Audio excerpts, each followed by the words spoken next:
تعالي النهاردة بقى لما اعرفك من كيلو لحمة مفروم بس هنعمل 2 كيلو كفتة وبطعم خطير ومن غير ما نغير في طعمها ويطلع طعمها احلى من المطاعم مليون مرة.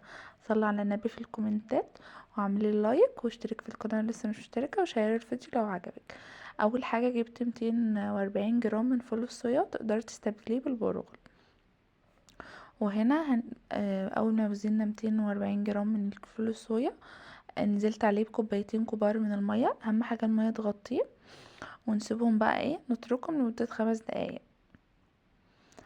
وبعد كده اول بقى ما رجعت لهم تحس ان هو فينش كده وكبر معايا، باخده بقى وبصفيه من اي مية زيادة فيه نهائي. ما تسيبيش فيه ولا نقطة مية عشان الكفتة ما تفكش منك. صفيه بقى كويس جدا.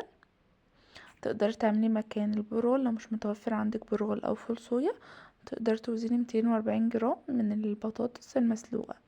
كل ده حاجات مش بتغير في طعمها. وبعد ما صفتها كويس جدا هنجيب الكبة، وده نص كيلو اللحمة، لا ده كيلو لحمة. وبعد كده هنجيب الكبة والفول الصويا اللي احنا جهزناه مع بعض، هنضربه كويس جدا.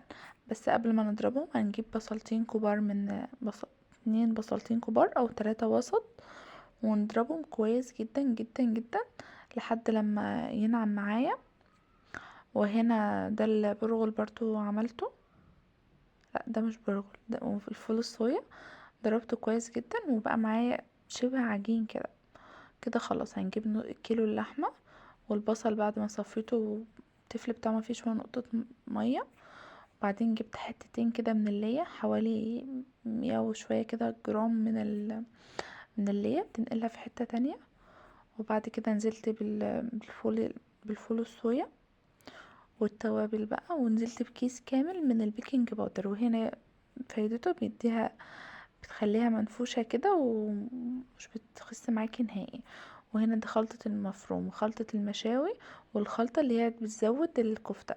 عملت ميكس وبعدين ضفت عليه توم باودر وبصل باودر وشوية من البابريكا وشوية من الفلفل الاسود وشوية من السبع بهارات كل ده حاجات صغيرة، وشوية من الكبة الصيني والملح. وبعدين هنشوف لو احتاج هنضيف. بعد كده فضلت اعجن فيها كويس جدا جدا جدا. واهم حاجة في الكفتة ان انت تعجنيها كويس عشان تتشمع معايا. وبعد ما عجنتها اخدتها على الكبة وفضلت اعمل فيها اديها ضربتين برضو. كل دي حاجات بتخليها تمسك على السيخ ومش تتحرك نهائي.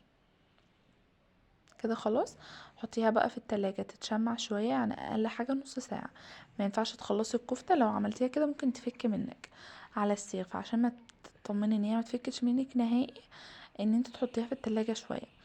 والبهارات اللي احنا استخدمناها في الكفتة كلها بننزل عليها تاني، وزيادة عليها معلقة من الصلصة وحبة حلوين كده من البابريكا وشوية من الزيت. وقلبيها وغطيها بقى وعينيها في التلاجة لما نيجي نصبع الكفتة، عشان دي هنصبع بيها. ركزوا في التفاصيل دي بتفرق جدا. خلاص بقى غطيها وشيلها في التلاجة الوقت لما نيجي نشوي، لان احنا هنا نشويها على الفحم وهقولكوا ازاي لو مش عايزين تشويها على الفحم. وهنا خلاص بقى بقوم جايبه شويه من اللي احنا جهزناه ده وبحطه على السيخ وبفضل بقى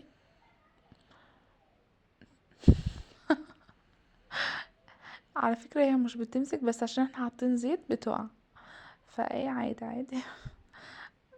هحرك لكم الصاغ دلوقتي وهوريكم قد ان هي مش بتقع من على الصاغ نهائي. فانتوا لو مش هتشووها على الفحم زي ما انا بعملها كده، وتقوم شايلها وحطها في صينيه كأنك شاويها في الفحم. واول ما بتطلع بتقومي جايبه فحم ومولعه على النار وحاطه عليه شويه زيت ومغطيه وكده خلاص. شايفين مهما تحركي بقى عمره ما هيقع منك نهائي. شايفين ما شاء الله. خدت بقى على الفحم والفحم هنا كان سخن ورصيت الكفتة. مش بتاخد اي حاجة، كل الحكاية 10 دقايق وبتبقى خلاص خلصت معايا. تعال لما نعمل بقى فرشة نفرشها تحتها بتحولها في حتة تانية. بصل جوليان وسبع بهارات وشوية من الشبت على البقدونس وشوية من السماق. وهنا الكفتة محتفظة بالعصارة بتاعتها وطعمها بجد خطير خطير خطير. لو عندك عزومة بقى اعتمديها او ممكن تعمليها في العيد، وبجد هتعجبكم جدا جدا جدا. متنساش تكتبوا لي رايكم وتشيروا الفيديو لاصحابك لو عجبك، واكتبي لي كومنت برايك، ومتنسيش تصلوا على النبي. بحبكم في الله. اسيبكم بقى تتفرجوا على الكفته. في رعاية الله، مع السلامه.